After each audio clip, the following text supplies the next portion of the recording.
저는 이제 그 선거 결과를 보고 이게 시민들이 이제 깨어 있는 시민들, 그러니까 진실과 거짓을 구분할 줄 아는 시민들이, 그러니까 그런 안목이 있는 시민들이 더 과거 이제 역대 대선 중에서 가장 많이 늘어난 선거였다.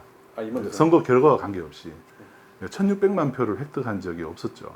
어떤 선거에서도 현재 뭐 민주당이든 그 이름이 명칭이 어떻게 되든 간에 이제 수구 기득권 세력과 이제 반대편에 있는 그 시민들의 숫자가 1,600만 표라는데 저는 더 큰 의미, 비율보다도 0.7, 0.7이라는 것도 상당히 위협적이죠. 그리고 50%를 윤석열 후보에게 50% 유권자의 50%가를 안 넘긴 거잖아요. 네. 그러니까 과반을 안 넘겨버리는 거죠. 그래서 그런 형태로 1,600만 표라는 것을 했다는 것 자체가 물론 이제 아쉽죠. 아쉽지만 그 정도가 우리가 이번 선거에서 이제 기억해야 될 그런 기록이 아닌가. 그래서 저는 그래서 이제 상류 10이라는 얘기도 하고 그랬습니다만은 그래도 우리는 희망이 있다. 그런 거를 좀 되새겼던 그런 선거였던 것 같습니다. 그래서 시민들은 우리가 이제 며칠 전에 함세용 신부님도 비슷한 말씀을 좀 하시는데 우리가 과거에도 사실은 뭐 대선 결과에 따라서 뭐 이렇게 크게 좌절을 했던 적이 많았어요. 뭐 87년 민주항쟁 이후에 노태우가 집권했잖아요. 그 신군부가 다시 집권한 거예요. 상식적으로 있을 수 없는 일이죠. 네. 그죠? 그리고 그 이후에도 김영삼 전 대통령이 3당 합당으로 또 집권해 버렸어요. 또 그들과 야합해서 또 집권을 했잖아요. 그 다음에 와서야 이제 김대중 겨우 거기도 뭐 1% 안팎으로 해서 겨우 이겼고요. 노무현 대통령도 마찬가지로 간발의 차로 기적적으로 이겨낸 거잖아요.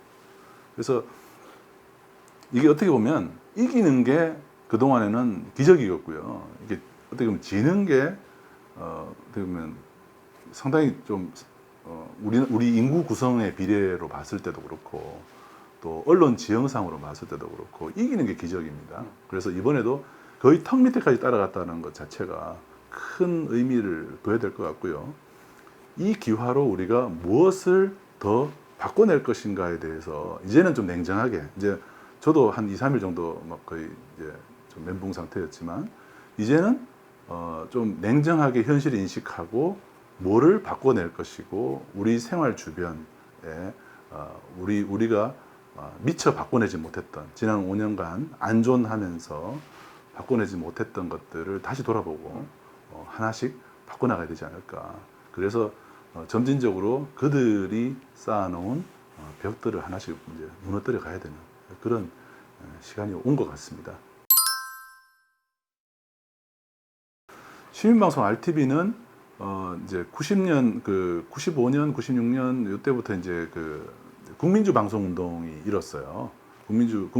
시민들이 대선 결과가 이제 어처구니 없는 대선 결과가 반복되고 또 시민들이 봤을 때 우리 사회가 이제 언론 문제가 심각하다라는 어떤 그런 현실 인식들이 점점 있었죠. 왜냐하면 한겨레 이후에 텔레비전 쪽으로는 이제 그런 어떤 국민주 이제 언론 신문사가 나왔고 방송 쪽에서도 나와야 된다라는 얘기들이 있었지만 실현을 시키지 못했어요. 좀 자본이 워낙 또 많이 들어간 일이라. 그렇죠.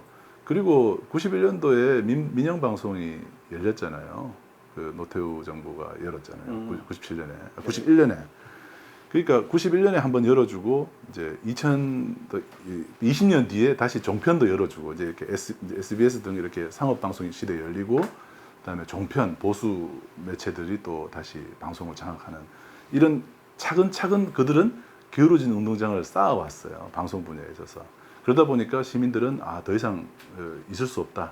그렇게 해서 국민주 방송 운동이 일어서 만들어진 게 바로 RTV입니다. 시민방송 RTV예요. 시민들이 이제 잊어버린 거죠, 벌써. 세월이 많이 지나가가지고. 그래서 2000년에 스칼라비 위성방송이 뜨면서 원래 당초에는 AFKN 채널을 환수받아서 거기에 런칭을 시키려고 그랬는데 그거는 이제 정부의 반대로 좌절됐고 그 대안으로 만들어진 게 바로 이제 대안으로 채택된 것이 바로 스칼라이프 위성 방송이 2000년에 런칭을 했기 때문에 그때 런칭과 함께 동시에 시민 방송 RTV도 서로 이제 스칼라이프에서도 이제 시민의 방송이라는 이름으로 명분을 얻어냈고 전국 위성 방송 시대라는 명분을 얻어냈고 그리고 RTV도 우리도 텔레비전 이제 들어간다.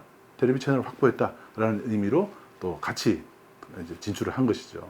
그래서 2000년 이후로 이제 시민 방송이 약 한 9년 정도 노무현 정부 때까지 이제 운영이 됐죠. 2002년에 첫 방송을 한 이후로 2007년, 2008년까지는 그나마 방송을 했어요. 근데 이제 이명박 정부 들어서 시민 방송의 이제 위기로 느낀 거죠. 당시 노무현 정부 때만 하더라도 한 해 한 20억 정도씩 정부 지원을 받았어요. 네. 스칼라이프와 정부로부터 한 20억 정도의 지원을 받아서 당시만 해도 한 직원 수 20명 정도 되는 제법 큰 중소규모의 방송사였는데 가공할 만했습니다. 왜냐하면 뭐 FTA 뭐 집회라든지 어떤 그 기존의 공중파나 기성 언론들이 다루지 않는 시민들의 목소리를 확실하게 들려줬었습니다. 그런데 그 이후로 이명박 정부 그다음에 한나라당에서 국정감사 때 정부 지원을 시민방송에 하고 있다는 것이 이제 지적이 됐고 특히 이제 종북방송이라는 프레임을 씌워서 예산을 다 싸그리 다 깎아버립니다. 그럼 한성규 의원 뭐 한성규 의원 지적 이후에, 예, 뭐 평양냉면 방송했다고 종북방송이라고 평양냉면을 소개하는 그런 방송이 하나 나갔어요. 그거를 종북방송이라는 프레임을 씌워서 날려버립니다. 어처구니 없죠. 근데 그게 먹혔어요. 당시엔 또 워낙 그 레드 컴플렉스가 이명박도 들어와서 또 심해지다 보니까 그게 먹히다 보니까 진짜 예산이 다 삭감됐고 직원들도 다 내보내고 그래서 2009년부터는 완전 쇠락의 길을 걷기 시작합니다.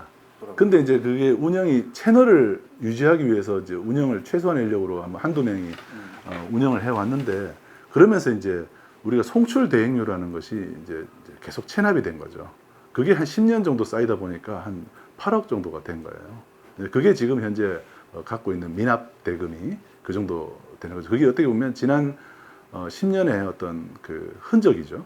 그런 것들을 우리가 현재 갖고 있는 상태고 작년에 제가 4월에 여기 이제 취임하고 난 뒤에 그때 혼자 있었죠. 진짜요? 직원도 다 나가고 왜냐하면 임금을 줄 수가 없는 지경이었기 때문에 저 혼자 있으면서 어쨌든 정상화 시켜 보려고 이제 홈페이지 바꾸고 그다음에 이제 채널 편성표도 새로 시스템 새로 좀 개발하고 해서 지금은 이제 그냥 운영되는 정도. 그러나 올 들어서 이제 작년에는 어떻게든 버텼는데 올 들어서 다시 또 우리 수입이 또 감소됐어요. 뭐 특별한 이유가 그게 왜냐하면 우리가 그 스칼라이프나 케이블에다가 돈을 주잖아요. 그러니까 돈을 컨텐츠를 주잖아요. 네. 그들이 방송을 할 수 있도록. 네네. 거기가 이제 채널 사업자고 우리는 채널 뭐 사용 사업자 이렇게 되는데 우리 PP라 그러고요. 거기는 이제 SO라 그러잖아요. 거기에다가 우리가 컨텐츠를 줘서 그 사람들이 방송을 하잖아요. 근데 그 사람들은 우리한테 컨텐츠를 받는 대신 우리한테 돈을 줘요. 그렇죠. 뭐 제공에 대한 그렇죠. 대가를 그러니까 재화를 주면 이제 받는 거잖아요. 피드백으로. 이게 받는 건데 우리는 그 받은 돈을 누구한테 주냐 하면 송출 그 대행을 하는 대행사에다 줍니다. 자, 이게 우리가 애초에 프로그램을 공급자잖아요. 예. 우리가 프로그램 공급을 하는데 이거를 우리가 혼자 직접 그 자체 송출보다 스칼라이프에다가 자체 송출을 할 수가 없으니까 네네네. 송출 대행사에다 준단 말이에요. 중간에. 그래서 거기다가 중간에 그 송출 대행사에 돈을 주고 일을 맡긴단 말이에요. 그 돈이 이 프로그램 이제 플랫폼 사업자 스칼라이프나 케이블에다가 그 이제 스칼라이프나 케이블에서 우리한테 주는 돈과 우리가 송출 대행료를 맡기는 돈이 네. 균형이 어느 정도 맞춰져 있었어요. 네네. 근데 이쪽에 우리가 수입이 감소가 돼 버린 거예요. 그러면서 불균형이 일어나면서 지금은 적자 상태로 올 들어서 매달 한 1,000만 원씩 적자가 되는 형태로 이제 굳어지게 된 거죠. 그래서 저희가 이제 이 이상은 운영이 안 되겠다 싶어서 문을 닫아야 되겠다는 심정으로 제가 페이스북에 도움을 요청하는 글을 올렸더니 지금은 시민들이 나흘 만에 한 400명 정도의 시민들이 벌써 후원하겠다고 약정을 해주셔서 참여를 해주셔가지고 지금 한 회원수 한 500명 정도로 급증했습니다. 원래 한 100명 정도 있었는데 500명 정도 늘어서 이제는 이제 회생할 수 있는 어떤 기대를 좀 걸어볼 만한 한 1,000명 정도는 돼야지 우리가 적자 상태를 좀 벗어날 수는 있습니다. 그런데 지금으로서는 이제 좀 이제 희망이 좀 보이는 상태로 좀 바뀐 거죠. 며칠 사이에. 저 잘 몰라서 근데 그 스카이라이프 쪽에서 그 대가가 좀 어떻게 정책상으로 이렇게 줄어든 건가요? 아니면 갑자기 왜 이렇게 균형이 매년 새로 협상을 합니다. 네. 금액을. 네. 그런데 스카이라이프나 케이블 업자들은 대형 PP가 있고 소형 PP가 있잖아요. 그렇죠, 예. 대형 PP는 대표적으로 CJ 같은 데를 얘기해요. 네네. TVN 뭐 이런 거 있잖아요. 그런 대형 PP들은 시청률 많이 나오고 사람들 많이 오는. 많이 보는 네네. 채널들, 프로그램 공급자들이 있고 우리 같이 뭐 공익성은 강한데 그렇게 재미는 없는 그런 또 채널이 있잖아요. 그런데 큰 대형 PP들은 프로그램 사용료를 많이 달라고 매년 인상을 요구해요. 아무래도 뭐 당연하겠죠. 네. 그러면서 프로그램 빼겠다고 협박도 하고 막 그렇게 한단 말이에요. 네. 그러면 이제 그쪽의 입장에서는 이 CJ 같은 데가 갑이잖아요. 그죠? 자기네들 의리고. 네. 근데 요 스카이라이프나 케이블 같은 데는 또 우리 같이 이런 소형 PP들은 또 갑이에요. 그러니까 우리한테 줘야 될 돈을 빼서 큰 데다가 더 주는 데다 더 집중을 하는 거예요. 그렇게 될 수밖에 없어요. 계속 스카이라이프 입장에서는 그냥 틀어준 것만 해도 뭐 감사해라는 식의 약간 그렇게 되는 거죠. 태도가. 태도가 그렇게 되는 거예요. 네. 그러다 보니까 매년 조금씩 줄이는 형태로 가고 있어요. 어떨 때는 동결시킬 때도 있었지만 뭐 체면을 봐서 왜냐하면 같이 또 출범했던 동지잖아요. 지금은 동지에도 하나도 없지만은 같이 출발했기 때문에 어느 정도 너무 깎지는 못하는데 체면상 이렇게 약간 유지하다가 또 거기 CEO가 좀 바뀌거나 정책이 좀 바뀌거나 그러면은 과감하게 이제 흥부 취급을 하는 거죠. 그래서 우리 입장에서는 이제 프로그램 사용료가 인하되고 있고 그리고 송출 대행료는 뭐 크게 깎이지는 않고 있고 뭐 약간 줄긴 줄었어요. 그런데 그게 계속 수지를 맞추다가 그렇게 되다 보니까 그래서 사실은 그 나머지 부분에 대해서는 우리가 뭐 후원이나 광고로 그걸 채울 수 있어야 되는데 시청자들이 많지 않다 보니까 후원과 광고가 늘어날 리가 별로 없죠. 그런 측면에서 IPTV 진출이 좀 중요하죠. 건가요? 네. 그래서 여기에 타파하기 위해서는 IPTV로 훅 들어가서 시청자 수를 대폭 늘려내면 뭐 후원도 늘어날 소지가 있고 또 통신 3사로부터 이제 또 프로그램 사용료를 또 받게 되잖아요. 그 스카이라이프뿐만 아니라 이제 그렇게 되면은 수입이 조금 더 늘어날 가능성이 있다는 거죠. 근데 거기 통신 3사한테 들어가게 된다면 또 송출 대행료 또 다시 늘어나요. 왜냐하면 회선 사용료 때문에. 송출 대행료 안에 회선 사용료가 들어가 있어요. 예. 그게 꽤 비쌉니다. 그러다 보니까 지금 거기 3사에 다 들어가게 되면은 지금보다 송출 대행료가 2배로 올라가게 돼요.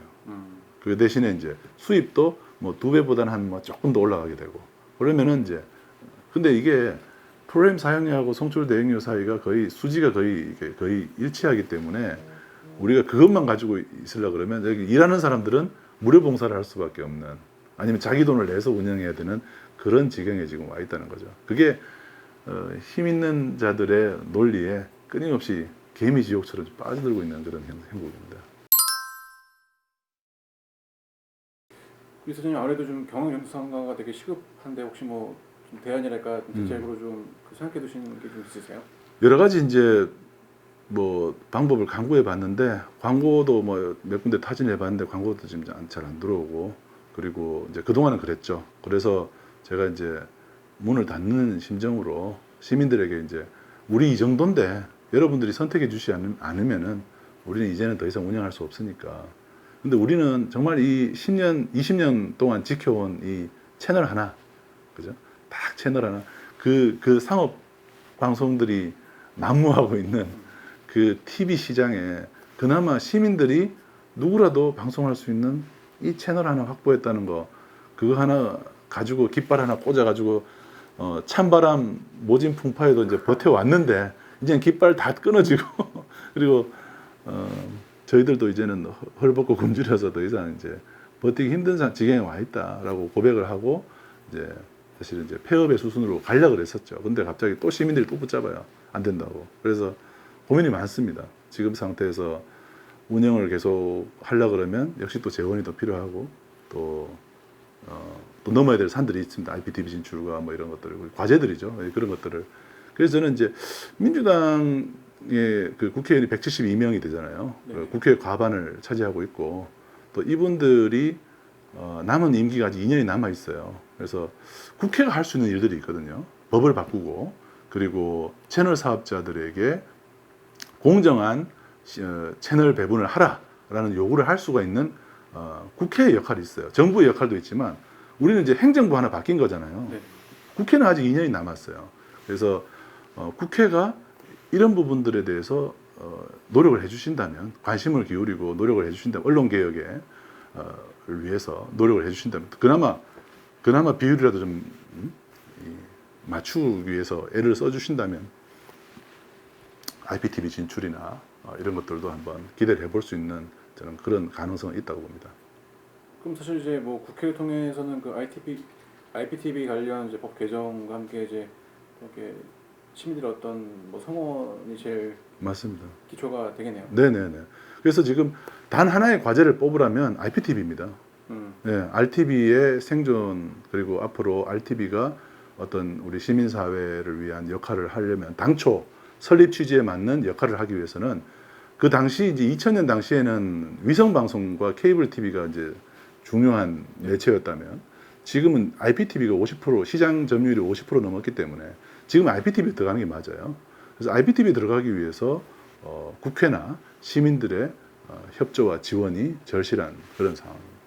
그리고 또 이제 최근 아까도 말씀하셨지만 또 후원자분들에게 늘으셔서 고무적으로도 좀 생각하실 수 있는 좀 여건이 되신 것 같습니다. 네, 저희가 기대한 것에 한 50% 정도까지 올라왔지만 시민들께서 한 1000명 정도 후원을 해주시면 저희들 직원 좀 보완을 해서 저희들이 이제 국회를 다니고 또 IPTV와 협상도 하고 그다음에 컨텐츠 수급도 많이 하고 그다음에 수지도 좀 개선시키고 광고도 영업도 좀 하고 이런 것들을 해낸다면은 지금보다는 좀 더 지금 아주 볼품이 없어요. 아마 보시면은 좀 그럴 거예요. 뭐 이렇게 너무 재밌고 그렇지는 않아요. 그런데 뭐 프로그램 아이디도 좀 바꾸고 때깔도 좀 때 빼고 광 내는 네. 그런 작업들도 하려면 영상 제작자들도 있어야 되잖아요.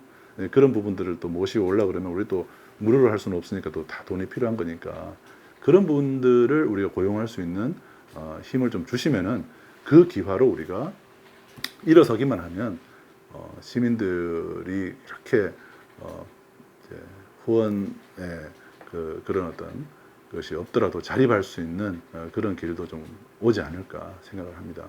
뭐 지난 기사 이제 보니까 이제 그 토론회 때인가 이제 발표하셨던 내용 중에 이제 그 송출 대행사가 이제 약간 뭐 인수할 그 이제 가져가려는 또 의사가 있다는 식의 네, 있죠. 있으시더라고요. 네, 지금도 있어요. 송출 대행사는 RTV가 더 이상 운영을 못 하겠다고 손을 들면 그동안 미납 대금을 이제 없애는 대신에 채널 영업권을 가져가겠다고 얘기를 하고 있습니다.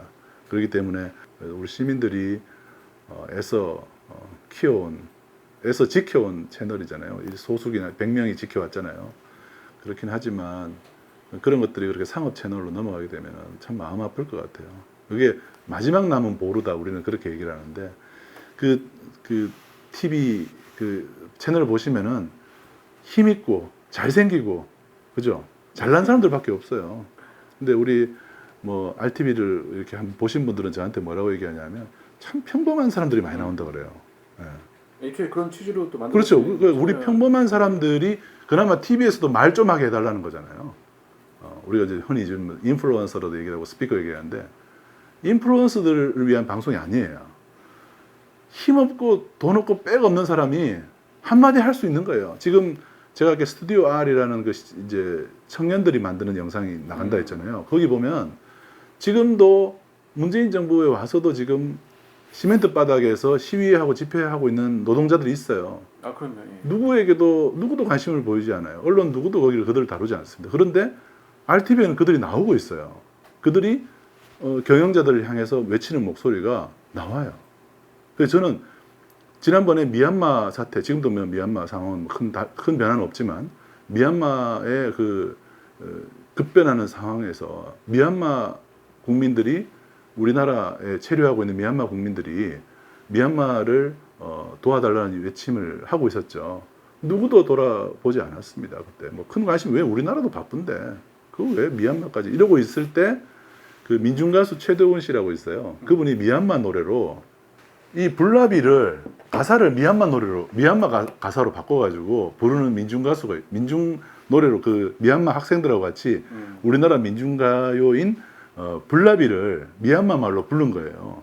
그 노래를 부르는데 큰 울림이 있었어요. 그래서 제가 어떤 시민이 저한테 이런 영상도 한번 틀어주세요 그러더라고요. 그래서 제가 그거를 하루에 5번 편성했어요. 왜 그러냐면 기성 언론들이 그걸 관심을 보이지 않아요. 근데 미얀마의 민주화는 우리나라 입장에서 봤을 때도 어찌 보면 우리도 우리의 과거의 모습이기도 하잖아요. 80년대 광주의 모습이기도 하고. 그래서 그런 것들을 우리가 같이 목소리를 내줄 수 있는 방송 RTV밖에 없다.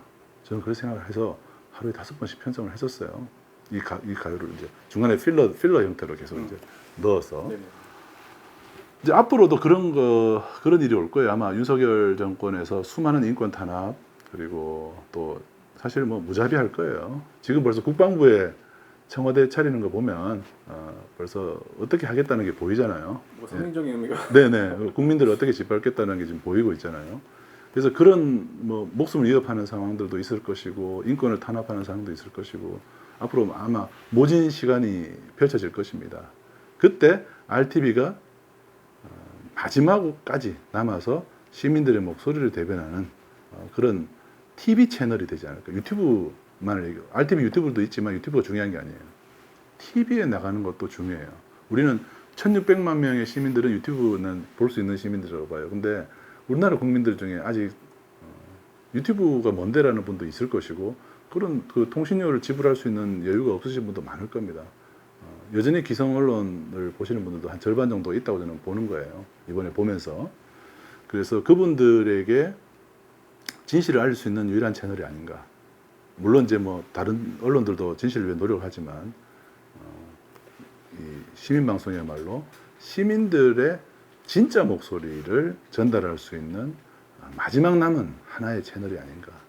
그래서 그런 점에서 지켜야 된다. 우리가 어쨌든 여기를 이 불씨가 꺼지지 않게 지키는 것이 우리 언론 개혁의 첫 단추 아닌가 저는 그렇게 생각합니다.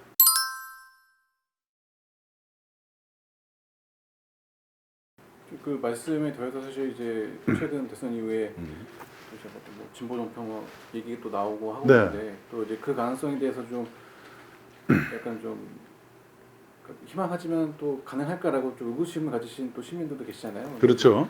그런 부분에 대해서 좀 이렇게 진보 정편이라는 얘기는 나온 지가 아주 오래됐어요. 이름만 다를 뿐이에요. 이름만 이제 지금 진보 정 2009년 이후에 정편이라는 말이 나와가지고 진보 정편이라는 말이 바뀌었지만 뭐 과거에는 시민의 채널이라 불렀고 네. 그래서 뭔가 그러니까 우리 방송사 하나 만들자는 거잖아요.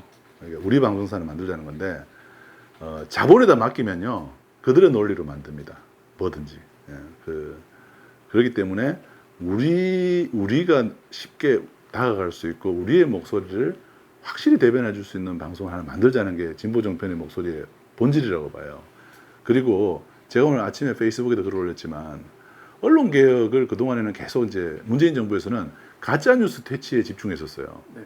가짜 뉴스를 퇴치하는 것이 언론 개혁에 제일 중요하다고 보고 되게 5년 동안 집중했었죠. 대표적으로 징벌적 손해배상 제도를 도입해서 언론이 거짓 뉴스, 가짜 뉴스를 생산하면 철퇴를 내리도록 네. 하겠다는 것이고 또 하나는 팩트 체크를 잘할 수 있도록 국민들에게 지혜로운 눈을 주겠다고 가짜 뉴스를 이제 배제하는 형태로 가겠다는데 그게 됐냐는 거죠. 팩트 체크를 잘 했는데 팩트 체크를 했을 뿐이에요. 여전히 국민들은 가짜 뉴스에 노출되고 있어요. 그 이유가 뭐냐면 조중동 수구 기득권 세력의 미디어가 대한민국 언론 유통의 유통시장을 장악하고 있기 때문이에요. 대표적으로 포털을 보십시오. 열면은 조중동 기사들이 넘쳐납니다. 그리고 연합뉴스도 뭐 있고 뭐 이렇게 하지만 그들이 다 조중동 카르텔의 일부예요. 조선일보가 프레임 만들면 거기에 따라가는 사람 언론들이죠. 그러다 보니까 포털 열면은 왜 이런 게 자꾸 돌아다니지? 이런 게 나와요. 이번 대선 때 봤지 않습니까? 이재명 후보의 흠결은 침소봉대하고 윤석열 후보의 뭐 큰 어떤 들보 같은 잘못들은 오히려 해명이나 이제 감추기로 급급했잖아요. 그게 우리 언론의 이제 기득권이 어디를 서포트하고 있는지가 그대로 보인 거잖아요. 그래서 이번 대선을 통해서도 극명하게 드러났듯이 언론 개혁을 가짜뉴스 퇴치나 팩트 체크만으로는 해결이 안 돼요. 근본적으로 흐름을 바꿔버려야 돼요. 이번에 뭐 대선 후보 토론회 때 안철수 후보가 거기 이제 그 뭐 그림 하나 들고 나와서 공정에 대해서 얘기를 했지 않습니까? 아, 예, 예, 울타리가 있고 거기 밑에 받침대를 둬서 키가 작은 사람들에게는 받침대를 더 올려줘서 뭐 이걸 공정하게 해야 되는 거 아니냐 이런 거에 대한 질문을 하고 그랬었는데 이재명 후보가 뭐라고 그랬어요? 울타리를 낮추면 되지 않냐라고 얘기했잖아요. 저는 거기서 큰 울림이 있었어요. 왜냐하면 시민방송 RTV는 그 울타리에 못 넘어가는 거예요. 그 울타리에 갇혀서. 또 점점 높아지게 되고요. 받침대는 계속 줄이 나가고 있고. 그리고 울타리는 점점 올라가고 받침대는 점점 내려가는 그 함정에 갇혀 있는 상태예요. 그런데 울타리를 낮추는 방법도 있다는 것을 또 알게 된 거죠. 그러면 저는 이제 시민방송 RTV 같은 경우는 만약에 그 언론 개혁의 문제 얘기를 한다면은 시민방송 RTV도 IPTV에 진출할 수 있는 문이 열려야 돼요. 예. 그리고 대다수 국민들이 우리 시민의 목소리를 쉽게 접할 수 있는 채널이 확보돼야 돼요. 그게 가능하냐 싶지만 우리 가까운 대만에서는 시민방송 같은 방송사가 채널 3번에 의무 편성하도록 법이 규정이 돼 있어요. 왜냐하면 국민의 자산, 국민이 대다수 보고 있는 이 채널에 대해서, TV 채널에 대해서는 하나 정도는 문을 숨통을 열어놓도록 우리가 뭐 농어촌 자녀들을 뭐 서울대 입학하게 문을 열어놓고 뭐 이런 것들 있잖아요. 그런 것들이 있어야 된다는 거예요. 그러면 또 방통위에서 얘기할 거예요. 아, 공익 채널 제도가 있지 않냐. 제가 오늘 페북에도 올렸지만 공익 채널 제도가 있지만 시청자 참여할 수 있는 문은 계속 차단되어 왔어요. 옛날에는 있었어요. 공익 채널의 의무 편성, 머스트 캐리라 그러죠. 의무 편성하는 제도가 있었는데 시청자 참여하는 게 있었어요. 분야가. 시청자 참여 분야가 있었어요. 근데 이명박 정부 때 그걸 없앴습니다. 시청자 참여 분야를. 그렇게 되면서 RTV가 공익 채널에 선정이 되지 못합니다. 그전에는 RTV 공익 채널이 있었어요. 그래서 머스트 캐리였습니다. 그래서 케이블과 위성의 머스트 캐리로 나갔습니다. 그런데 2009년부터 시청자 참여 분야가 사라지면서 RTV가 갈 곳이 없는 거예요. 그러다 보니까 사회복지 분야 이런 데 이제 붙어서 냈더니 거기 이미 사회복지를 위해서 만든 채널들이 넘쳐나잖아요. 들어갈 수가 없습니다. 그러니까 제가 얘기했잖아요. 그 밑에 받침대를 줄이고 울타리를 높여버리는 방식으로 시민방송이 시민들에게 다가갈 수 있는 길을 다 막아놨습니다. 제가 얘기하고 싶은 거는 누구나 방송사를 만들 수 있는 등록제로 뭐 IPTV는 채널을 무한대로 늘릴 수 있다 그러면서 막 그런 얘기를 하지만 IPTV 회사들은 그 채널을 늘리면 그만큼 비용이 늘어나기 때문에 자기 운영 비용이 관리 비용이 늘어나잖아요. 그렇기 때문에 막 늘리지 않아요. 처음에는 뭐 IPTV 만들 때만 하더라도 채널을 무한대로 만들 수 있다 그렇게 자랑했지만 그건 이론상 그런 거고요. 실제로 그렇지 않습니다. 다 돈이기 때문에 자기들이 관리할 수 있는 채널만 열어놓고 있어요. 제가 그것도 최근에 알게 됐어요. 왜 안 열지 이렇게 봤더니 자기들이 무한대로 열지 않아요. 그러면 문은 매우 좁아요. 거기 들어갈 수 있는 채널은 매우 좁은 상태입니다. 지금도 IPTV 들어가려는 주체 방송사들이 줄을 섰습니다. 그런데 RTV 같이 이렇게 시민들의 목소리를 반영해 줄 수 있는 채널은 그 전문 채널은 대한민국에서 유일해요. 한 개밖에 없습니다. 이 채널을 위해서 법제화를 통해서 시청자 참여 채널은 머스트 캐리 의무 전송으로 한다라는 제도만 만들어 주신다면 그것도 새롭게 만드는 게 아니고 2009년 이전의 형태로만 해줄 수만 있다면 그것을 민주당 172석 이 해줄 수만 있으면 저는 가능하지 않겠나. 그걸 법제화해 줄 수만 있으면 IPTV에는 시청자 참여를 할 수 있는 그 규정이 빠져 있습니다. 방송법에는 있어요. 네네. 방송법은 참고로 지상파 유료 방송입니다. 지상파하고 케이블 위성을 관장하고 있습니다. 인터넷 방송법이 또 따로 있어요. 그게 IPTV가 IPTV법이 적용되는 법인데 이 법에는 현재 통신 3사들이 거기 다 들어가 있는 거죠. 그러니까 인터넷 방송법은 상업 방송 중에서도 더 상업 방송 위주로 운영이 되고 있고 방송법은 그나마 공익적인 규정을 두고 있어요. 시청자 참여 등을 보장하기 위한 규정들이 있는데 인터넷 방송법에 그런 것들이 다 빠져 있단 말이에요. 그걸 빨리 집어넣고 그 근거를 마련한 다음에 하위 시행령이나 시행규칙 혹은 뭐 이쪽에 훨씬 이제 하위 단위에서라도 그 뭐 공익 채널 must carry 하는 형태로 시청자 참여 프로그램을 의무 편성할 수 있는 규정을 반드시 제정하는 것이 남은 2년 동안에 민주당 그 국회가 집중해야 될 일이라고 생각합니다. 그 사실 뭐 페이스북에서도 언급하셨지만은 이제 새로 어떤 뭐 채널 방송사를 만드는 것보다 현실적으로 지금 이미 존재하고 채널 확보하고 있는 이 ITV를 재건하는 게 더 현실적인 방안이기도 하고요. 자, 이번에 MBN이 허가 취소될 위기에 처했잖아요. 네네. 그 이유가 뭐냐면 자본금 3천억을 허위로 제출했기 때문이에요. 600억 정도를 뭐 다른 데로 네네. 이제 서류를 위장해서 3천억을 마련해야 됩니다. 종편을 하나 설립받기 위해서 최소 자본금이 3천억이에요. 근데 사실 뭐 그것만 들어가는 것도 아니고. 당연하죠. 예. 운영하기 위해서 사람 뽑아야죠. 예. 3천억 어떻게 마련합니까? 우리 국민들이 지금 RTV 하나 못 살려주시는데, 그 다음에 국민TV 때 우리가 최대한 한번 모아봤잖아요. 40억 모았어요. 우리 국민들 힘차게 모아도 40억 모으면 힘든. 그런데 3천억 모으려고 그러면 대자본의 힘이 필요합니다. 자본가들, RTV의 편이 아니에요. 우리 시민들 별로 관심이 없습니다. 자기네들 수익 창출만 관심이 있어요. 그리고 기득권 보수 세력들은 자본가들과 결탁이 있기 때문에 절대 그 3천억의 돈을 모아주지 않습니다. 시민들을 위해서. 그건 뭐 삼척 동자가 다 아는 진실입니다. 그렇다면 3천억을 모은 길이 있고요. 그리고 그 윤석열 정권에서 새로운 정편을 허가해 줄 가능성 제로입니다. 그리고 MBN을 인수하자, 채널A를 인수하자 얘기를 하시는데 너무 현실을 모르고 얘기하시는 겁니다. MBN은 허가 취소될 가능성이 저는 0%라고 봅니다. 채널A는 말할 것도 없고요. 안 되는 겁니다. 그거는 기대를 아예 안 하시는 게 맞아요. 그 길로 제가 아닌 거 뻔하게 알면서 예, 그렇게 하는 게 좋겠습니다라는 말을 제가 참 할 수가 없어요. 근데 이건 손에 잡혀 있잖아요. 보잘것 없어요. 뭐 어찌 보면 없어져도 별로 우리 사회에서 별로 아무 관심이 없을 겁니다 아마. 그런데 그나마 씨앗이 있어요. 이 씨앗을 키우고 큰 나무로 키울 수 있는, 큰 나무까지는 아니지만 작은 묘목이라도 키워낼 수 있는 힘을, 씨앗을 20년 동안 품고 있는 이 씨앗이 있단 말이에요. 그래서 이 씨앗을 지금 땅에 박아서 묘목으로라도 키워내야 돼요. 그게 우리 후대를 위한 저는 길이라고 봐요. 저는 앞으로 어떻게 될지 단기간의 성과가 있을지는 모르겠지만 제 다음 이사장 뭐 이렇게 오시더라도 그나마 묘목이라도 안고 시작했으면 좋겠어요. 저는 씨앗을 들고 있지만. 그래서 몇십 년이 지나서 시민방송 RTV가 어찌 보면 지금 이제 시민들이 울타리 없이 자유롭게 드나들 수 있는 방송, 그리고 건전하고 진실되고 그리고 시민들에게 바른 시각을 줄 수 있는 뉴스타파는 벌써 2013년부터 10년 가까이 지금 방송되고 있습니다. 네. 그리고 열린공감 TV도 지금 RTV를 통해서 작년 9월부터 방송이 되고 있어요. 그 방송을 보시고 전화를 주는 시골 노인분들이 계세요. 왜 시골 노인분들이냐? 스칼라이프 위성 방송이잖아요. 이 IPTV가 들어가지 않는 쪽까지 네. 스칼라이프가 많이 들어가 있어요.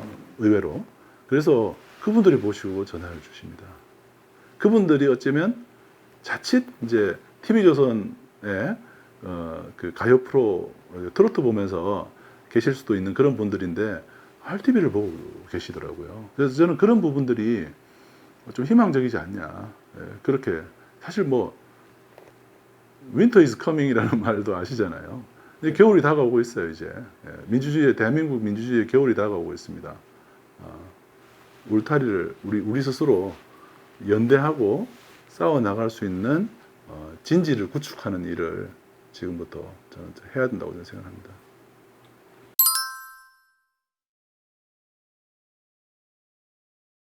대부분 이제 시청자 참여로 네. 운영이 되는 거예요, 기본적으로. 그래서 뭐 아까 말씀하신 스튜디오 R 같은 스튜디오 R도 있고요. 뭐 그 어떤 그 원주에 사시는 어떤 시골 할머니의 뭐 먹방 프로도 하나 나갑니다. 그리고 뭐 가요 프로도 하나 있어요.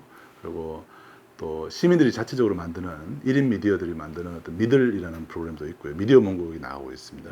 그리고 뉴스타파도 나가고 있죠. 열린공감 TV 나가고 있죠. 그리고 뭐 이제 그동안에 나갔던 것들도 이제 많이 또 다시 또 재방 형태로 또 나가고 있기도 하고.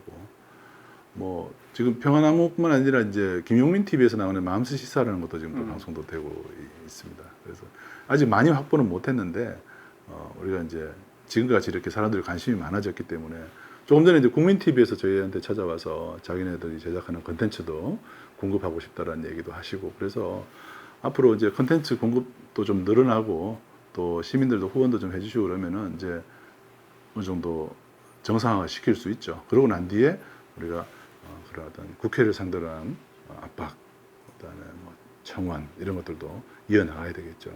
그럼 이제 지금 상황에서 그 시민들이 제작한 영상을 그냥 혹시 방송이 되냐 이렇게 한번. 네, 주시면은 특별히 문제가 없으면 방송 편성을 다 해드리고 있습니다. 그러니까 문제가 있다는 것은 뭐냐면 이제 편성 기준에 맞지 않는. 그렇죠. 편성 기준이 우리가 이제 5대 편성 기준이 있어요. 거기에 이제 부합되면은 이제 방송을 해드리고 또 그렇게까지 엄격하게 하지는 않고요. 대신에 이제 방송에 부적합한 컨텐츠들이 있습니다. 그냥 혼자서 이렇게 조금 약간 허언 비슷하게 하시는 그런 영상들도 가끔 와요. 이렇게 그냥 좀 말도 안 되는 네네. 그런 얘기들 좀 이렇게 도저히 그 일반 상식으로 봤을 때 이게 도저히 사람들한테서는 이게 안 되는. 유튜브는 그런 것들이 많이 있잖아요. 상관없지만 상관없죠. 네. 상관없는데 RTV 같은 경우는 이제 TV로 나가는 것이고 또 방송에 대한 또 여러 가지 규정들이 있습니다. 그렇죠. 거기에 부합되는 규제도 받으시고 하니까. 네네 그렇게 잘못 나오고 그러면 우리가 또 방송통신심의위원회에 또 회부될 수가 있습니다. 그렇기 때문에 그런 것들도 한번 하나씩 다 체크를 해서 문제가 없도록 우리 방송을 내려고 하고 있습니다. 시민들은 이제 후원으로 또 참여하거나 또 본인들 제작한 콘텐츠로 또 ITV에도 함께할 수 있는 거잖아요. 또. 그러니까 그게 제일 큰 차이예요. 시민들이 영상을 보내서 일반 TV조선 아무리 이쁘다 그래도 거기 내 방송 내주세요 그러면 못 냅니다. 택도 없는. 말도 안 되는 예. 얘기죠. 그런데 RTV는 여러분들이 그냥 보내주시면 저희가 방송을 할지를 검토를 해서 방송을 낸다니까요. 제가 아까 말씀드렸듯이 미얀마 그 민중가요를 미얀마어로 된 민중가요를 방송 냈으면 좋겠다고 요청이 와서 괜찮네요 들은 거예요. 예. 그렇게 할 수 있는 데가 대한민국에서 유일합니다. 사실 또 이제 그런 거와 함께 이제 ITV가 어떻게 보면 사회적 약자 그 소수자들의 목소리도 또 이렇게 대변하기 위해서 또 만들어진 채널로 알고 있는데 좀 그런 부분에 대해서는 좀 어떻게 좀 이렇게 콘텐츠랄까 확보를 어떻게 하실 계획이 확보해야죠. 지금 아까 말씀드렸듯이 스튜디오 R이라는 그 청년들이 노동 현장들의 취재, 쿠팡의 안에 내부 고발 이런 것도 또 우리가 들고 그랬어요. 그런 것처럼 시청자들이 도저히 그 텔레비전을 통해서 볼 수 없는 유튜브에만 나오고 텔레비전에는 볼 수 없는 것들을 우리는 어쨌든 사회적 약자들이 목소리를 대변하기 위해서 스튜디오 R도 그렇지만 또 기존에 지금 방송하고 있는 것들도 시청자들이 직접 만드는 자기 동네 이야기라든지 소외된 사람들의 목소리 그리고 아니면은 우리 사회의 어떤 소수 이주민들 우리 다문화 가정들 있잖아요. 이주민들 이야기라든지 이런 것들이 지금 방송이 되고 있어요. 그런 것들을 물론 다문화를 위한 전문 채널도 있고 합니다만은 RTV는 그런 어떤 소수자의 목소리뿐만 아니라 우리 사회의 다양한 목소리들을 담을 수 있는 좋은 그릇이다. 여전히 그런 것들을 제가 말씀드립니다.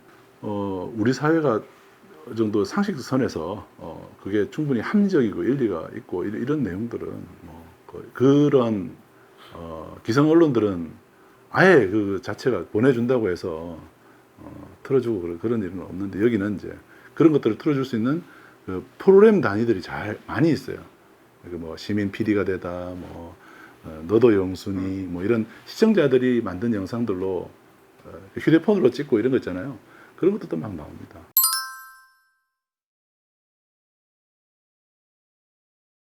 어떤 비전이 좀 있으실까 또 지켜냈거든요. 네.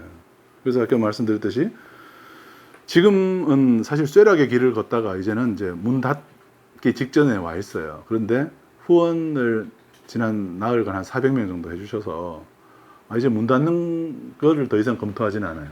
이제는 일어설 생각을 하고 있죠. 이제 주저앉아 있다가 이제 먼지 털고 이제 일어나서 이제 어떻게 해야 될지 이제 생각을 하고 있던 차에 시민들이 좋은 아이디어를 많이 주고 계세요. 제가 이제 집단 지성이 가동되기 시작했다라고 얘기했던 이유가 시민들이 이제 여기 유명해지다 보니까 RTV가 많이 알려지다 보니까 우리 사회 곳곳에서 이제 그냥 자기 역할을 하고 계시던 분들이 이거 이렇게 하면 되는데라고 아이디어를 주고 계세요.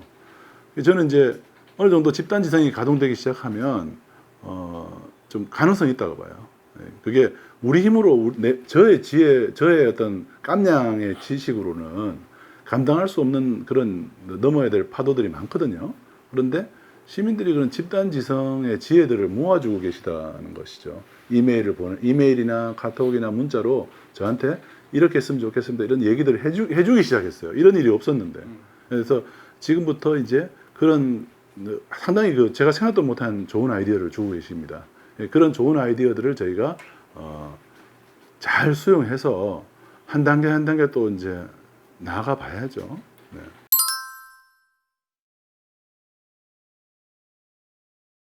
이제 그런 상황이지만 사실 아까도 계속 뭐 말씀하셨지만 이제 이제 마주하실 이제 상황이 윤석열 정부라는 또 약간 엄혹한 시대가 또 예고되는 상황이 탄압도 예상됩니다. 예. 혹시 뭐 관련 좀 그 윤석열 정부의 어떤 미디어 정책이랄까 전망은 또 어떻게 보고 계실까요? 지금 이제 공약으로 봤을 때 윤석열 정부, 차기 정부, 윤석열 정권이죠.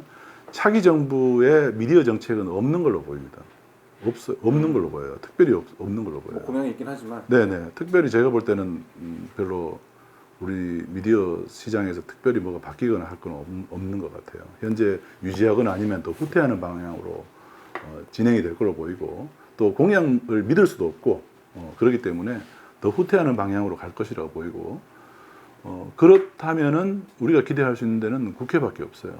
예, 국회가 그나마 지금까지는 뭐 다른 이슈에 그렇게 되게 이제 관심을 기울이셨다면 이제부터라도 국회가 좀 해주셨으면 좋겠고 또 윤석열 정부에서는 지금보다 더 후퇴하지는 말아주셨으면 더 뭐 당연히 기대하는 바도 있죠. 아까 얘기했듯이 시청자 참여의 확대를 한다거나 이런 건데 우리 사회 우리 국민들이 뭐 근소한 20만 표 정도 차이로 근소하게 선택을 한 것은 그냥 기득권을 강화시키는 방향으로 선택을 하신 거예요. 그 점에 있어서는 뭐 저도 우리 국민들이 그렇게 생각한다면 할 수 없어요. 그러나 아직도 1,600만 표, 우리나라 국민의 절반 정도의 숫자가 기득권을 이제 제가 말하는 기득권은 다수당을 얘기하는 것이 아니고 우리 사회가 친일 해방 이후부터 지금까지 아니면 더 길게는 인조난부터 해서 지금까지 우리 사회에 바뀌지 않고 있는 이 기득권 카르텔을 문제가 있다라고 보시는 분들이 우리나라 점점 확 늘어나고 있다는 거죠. 과거에 1,400만 표, 지금 1,600만 표, 더 늘어나고 있습니다. 그런 것들을 특히 우리 여성들, 우리가 젠더 갈등으로 이번에 묘사를 했지만 여성들이 지금 우리 사회, 대한민국에서 살기 불편하다고 얘기를 하고 있는 거예요. 네, 그런 것들을 들어줘야 된다라고 하는 사람들이 더 늘어나고 있다는 것이에요. 그런 점에서 봤을 때 저는 이제 시민방송의 역할도 그러한 시대적인 흐름과 함께 가야 된다. 그 점에 있어서 윤석열 정부는 귀를 기울여야 할 것이고 시민방송도 윤석열 정부에서도 생존할 수 있는 여지를 열어주시기를 바란다. 그게 이제 제 바람입니다. 사실 또 그런 일이 또 재발하면 안 되지만 또 그 지난 이제 MB 정권 때 어떤 뭐 그런 지원금이 또 끊긴다던가 이제 공채 채널에서 탈락한다던가 그리고 이제 또 이후에 박근혜 정부 때였나요? 하여튼 그 백년 전쟁 다큐멘터리 틀었다가 이제 소송 방심위에도 이제 그런 있겠죠. 직접적인 부분도 좀 있을 것 같은데. 백년 전쟁 일은 뭐 소송이나 이런 것들은 헤쳐나갈 수 있고요. 이제 뭐 지금 지원금 받는 게 거의 없기 때문에 그런 것도 별로 기대를 안 하고 있고 또 잃을 게 별로 없어요. Nothing to lose. 별로 잃을 게 없는 상태고 또 뭐 닥쳐질 난관이라 하면 뭐 여러 가지 이제 뭐 과징금, 과태료 뭐 이런 것들이 있을 거예요. 근데 방송되는 또 콘텐츠 가지고 또 이렇게 또 시비 걸고 뭐 이렇게 할 거예요. 그러면 싸워야 돼요. 그게 무서워서 제가 얘기했잖아요. 편안하게 이 RTV를 편안하게 뭐 정말 잘 보호받으면서 이렇게 있을 가능성은 아예 기대를 하지 않습니다. 그리고 물적 재정난이 제일 큰 문제인데 시민들이 일단 그 제일 바닥 부분은 일단 받쳐주고 계시기 때문에 일단 저희가 그런 정도의 저는 이제 그 시민들이 한 최소 한 1,000명 정도는 후원 좀 해주셨으면 좋겠고 지금 500명인데 1,000명 정도 후원해 주셨으면 좋겠고 한 10,000명 정도만 후원해 줘도요 뉴스타파가 지금 한 3만 명이 넘고요 또 이제 그런 정도만 해주셔도 뭐 3만 명까지는 기대를 안 하고 한 10,000명 정도만 후원을 해주셔도 저희들이 앞으로 어떤 장기 플랜들을 한번 세워볼 수 있을 것 같아요. 물적 토대를 이제 베이스먼트 자체를 기본적으로 장기적으로 갈 수 있는 어떤 우리가 도달하고자 하는 목표들을 세워볼 수 있고 그런 것들 도달하기 목표로 하기 위한 우리 이제 구성도 짤 수가 있고 그런 상태가 될 수 있는 상태가 저는 한 10,000명 정도는 지금은 아직 이제 500명 정도밖에 안 되지만 저는 10,000명도 갈 수 있다고 생각을 해요. 네, 왜냐하면 지난 대선 때 우리 국민들이 한번 보여주셨어요. 지난 대선이라 하면 제가 말하는 대선은 2012년 대선인데 그 당시 이제 뉴스타파에 제가 그때 트위터에 뉴스타파 도와달라 이야기를 이회수 선생이 이제 인플루언서 역할을 했었고 제가 이제 도와달라는 얘기를 했을 때 2주 만에 2만 명이 모였습니다. 제가 그걸 봤기 때문에 가능하다 첫째. 그리고 국민TV에도 40억을 모아냈습니다. 우리 국민들이 그게 옳다고 생각된다고 판단하시면은 수만 명이 모여서 그 일을 순식간에 해치우는 국민들이에요. 네, 그분들이 우리 민주주의를 지키고 있다고 생각합니다. 그래서 10,000명 정도의 우리 후원을 해주시면은 제가 한 10명 정도의 우리 이 직원들을 구성을 해서 여기 이제 조직을 짜서 스크럼을 짜가지고 이 어려운 난국을 한번 헤쳐나가 보겠다 그런 말씀을 좀 드립니다.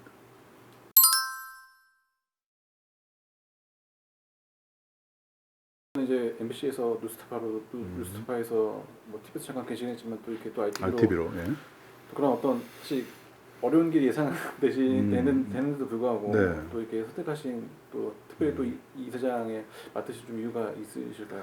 제가 뭐 제 자신의 안위를 생각했으면 MBC에서 나오지를 않았겠죠. 첫째로.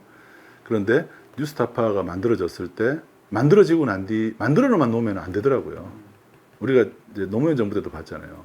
그냥 민주정부를 세우기만 하고 거기 가서 도와주지 않으면은 언제든 쓰러질 수가 있습니다. 그래서 제가 MBC라는 따뜻한 자리를 박차고 나와서 뉴스타파에 들어가서 이제 팔을 걷어붙이고 이제 삽질을 한 거죠. 네, 그래서 뉴스타파가 이제는 잘 이제 성장할 수 있도록 포털 집어넣는까지 제가 하고 나왔어요. 뉴스타파를 포털 제가 그 담당자였고 뉴스타파가 포털에 들어갈 수 있도록 3년 동안의 노력을 해서 결국 집어넣었습니다. 네. 그래서 그 일을 하고 나서 이제 좀 다 이뤘다 싶은 생각이 좀 들었어요. 이제는 이제 기성언론의 유통 구조 안에 들어간 거잖아요. 일종의 메이저리그 안에 들어간 거라서 이제는 다 한 것 같아서 이제 나왔고 TBS도 좀 해보려고 그랬는데 공무원 조직이라서 아무리 이제 재단으로 바뀌었다 하더라도 거의 한계가 좀 있더라고요. 그래서 제가 유튜브 시스템 정도만 좀 해드리고 또 이제 RTV가 또 어렵다 그래서 또 RTV 와가지고 지금 이사장 하면서 RTV 이제 바로 세워보려고 했는데 진짜 아무리 제가 뭐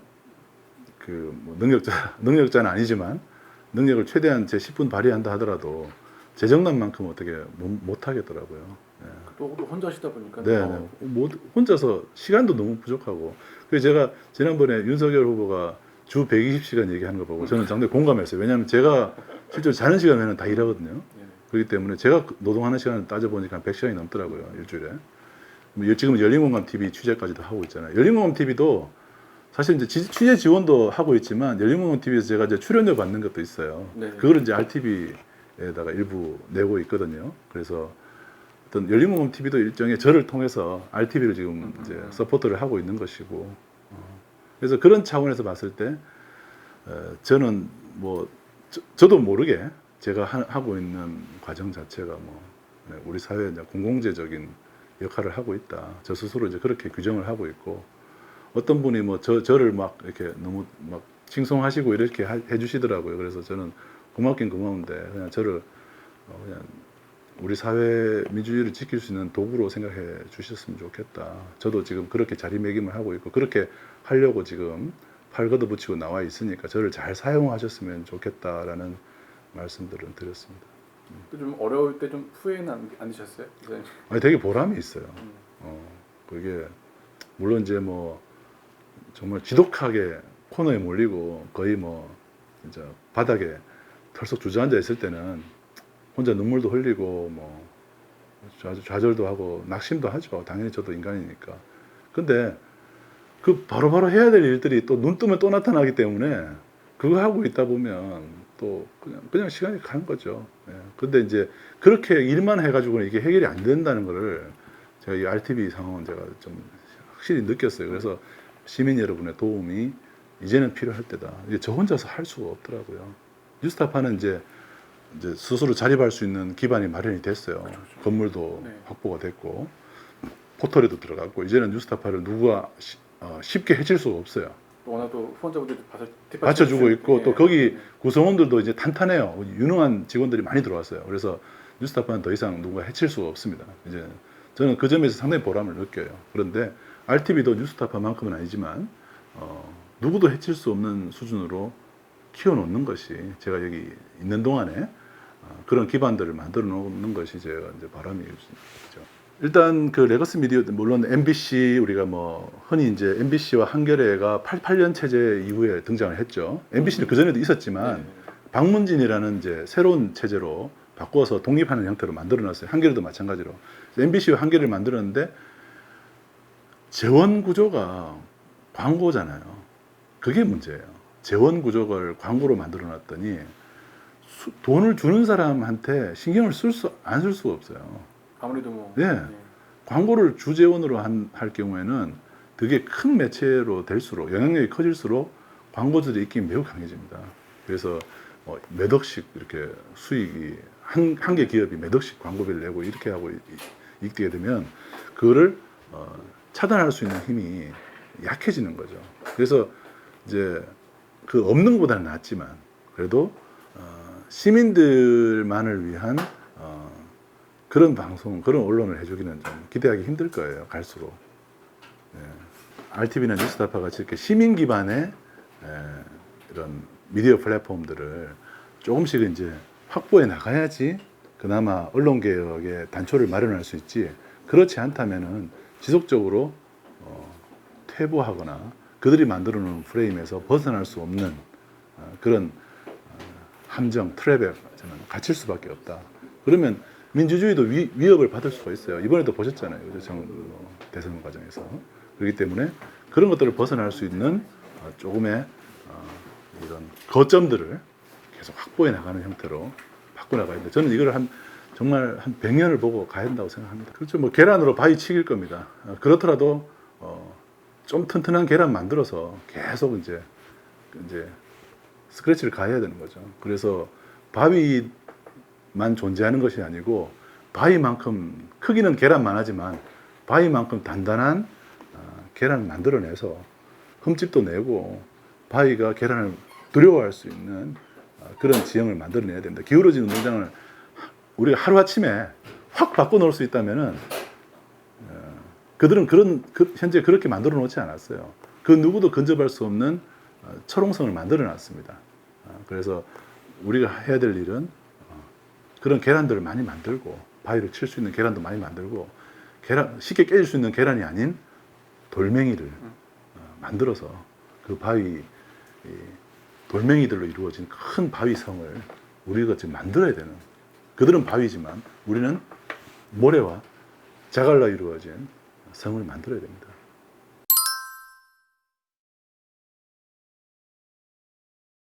좀 이사장님 어떤 뭐 저널리즘이나 약간 아니면 뭐 철학 같은 게 있다면 좀 어떤 게 있을까요? 저는 이제 뭐 뉴스타파 있을 때도 그런 얘기들, 뭐 신입사원 채용할 때도 그런 얘기들 자주 하고 그랬었는데 저는 불의를 보고 침묵하지 않아야 된다고 생각합니다. 불의한 일을 보고 그거를 내재화시키거나 저는 이제 이번 대선이 끝나고 난 뒤에 미디어 방역 시스템이 필요하다고 저는 강조를 하고 있어요. 그게 미디어 뭐냐면 방역이요? 우리가 이제 하도 코로나 때문에 방역 얘기를 많이 했잖아요. 네네. 우리 몸이 코로나균에 쉽게 감염되지 않기 위해서 우리는 주사를 3번 맞았잖아요. 네네. 그죠? 1차, 2차, 3차 예방주사를 맞아가면서 방역 시스템을, 우리 몸속에 면역 시스템을 만들었잖아요. 그리고 우리 사회도 방역 시스템을 만들어서 코로나가 쉽게 우리를 흔들 수 없도록 하는 시스템을 지금 구축을 한 거예요. 지난 2년 동안. 가짜뉴스, 허위정보, 그리고 그런 것들은 실제로는 주류 매체들도 그런 거에 쉽게 감염이 돼요. 조중동뿐만 아니라 우리 뭐 한겨레, 경향, 쉽게 감염이 됩니다. 왜냐하면 정보를 식별할 수 있는 눈들이 잘 갖춰져 있지 않아요. 그리고 기성 언론들의 그 언론 종사자들이 그러니까 수입이 높아지고 자기네들 생활이 좀 편안하게 좀 되고 그러면 기득권에 쉽게 동화가 돼요. 그리고 회유를 하죠. 보너스를 주고 몇 천만 원 보너스를 주고 고급 차를 주고 회유를 합니다. 넘어가요. 사람도 누구나 똑같기 때문에 욕망을 가지고 있기 때문에 그 상태에 있으면 쉽게 넘어갑니다. 그리고 그 청와대 출입 기자 대보고요. 그리고 그 권력기관 출입 기자 출입 언론인들 대보면요. 국민들보다 위에 서 있다고 생각을 쉽게 착각에 빠져요. 뭐 취재원과 또 동일시하는 또 그렇죠. 경향도 있으시고. 우리 국민들을 우리가 흔히 이제 속칭 개돼지화 하듯이 그렇게 보다 보면 가르치려 들고 속이려 듭니다. 그리고 불의를 보고도 눈을 감고 침묵하는 일에 익숙해져요. 촌지를 받고 특혜를 받다 보면요. 옛날에 아파트도 받고 막 그랬잖아요. 그거에 익숙하게 되면 사람이 불의를 보고도 눈을 감게 돼요. 쉽게 말해서 영어로 우리가 watchdog이라고 그러잖아요. 도둑이 들었으면 짖어야 되는데 도둑이 와도 소세지 하나 입에 물고 가만히 있는 거예요. 네, 그런 언론이 되어서는 안 된다. 그러니까 저널리즘의 기본은 진실을 보도해야 돼요. 그게 첫 번째입니다. 그러나 불의한 일을 보고 침묵해서는 안 된다라는 것이 저는 진실 보도만큼이나 중요하다. 침묵하지 말아야 된다. 언론인들이 침묵을 합니다. 불의를 보고도. 왜냐하면 여러 가지 자기의 안위도 있을 것이고 네. 그리고 불의가 불의로 안 보이기 시작해요. 기득권 안에 있으면 네. 공정하지 않다. 그리고 반칙이다 이런 게 눈에 안 보이기 시작합니다. 눈이 멀고 귀가 멀기 시작해요. 그리고 입을 닫는 것이 능사라고 생각하기 시작해요. 그리고 그거를 여러 가지 중립에 서야 된다는 말로 자기를 변명합니다. 그래서 불의를 보고 침묵하잖아요. 저는 어느 편에 서라는 뜻이 아니에요. 저는 오히려 국민의 편에 서야 된다고 생각해요. 그래서 저는 열린공감TV 가서 자주 그 얘기하는 게 열린공감TV는 국민의 편이고 국민을 위한 편파방송이라고 얘기를 해요. 그 말을 들으면 마치 열린공감이 무슨 민주당 방송인 것처럼 얘기를 하는데 그게 아니에요.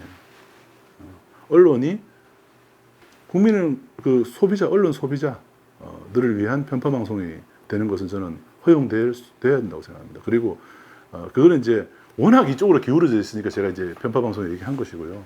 그 가장 저널리즘의 기본은 불의를 보고 침묵하지 않아야 됩니다. 불의한 일들을 그러면 어느 것이 정의냐? 정의가 아닌 게 불의니까 의가 아닌 일을 어떻게 식별하느냐? 그거를 식별할 수 있는 눈이 저널리스트가 갖고 있는 눈이라는 거죠. 그거는 양심이 있다면 누구나 보입니다. 인권이 탄압받고 그리고 약자가 짓밟혀지고 그리고 상식이 무너지고 그리고 가짜가 횡행하고 힘 있는 자의 목소리가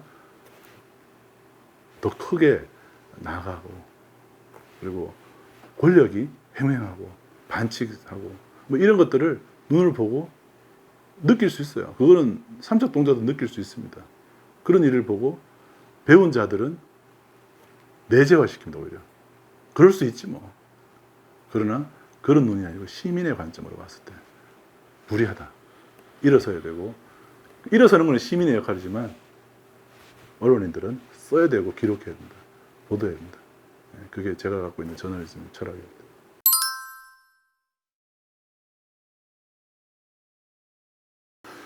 시민 여러분들이 이제 저는 우리 대한민국 국민들, 우리 민중들을 신뢰해요. 이분들은 때로는 잘못 판단할 수도 있어요. 그래서 우리 이제 후배 저널리스트들, 기자들이 때로 실망하실 거예요. 우리 국민들 그렇지 뭐 되게 후회하고 혹은 낙심하는 일들도 많을 거예요. 국민들을 왜 저러지?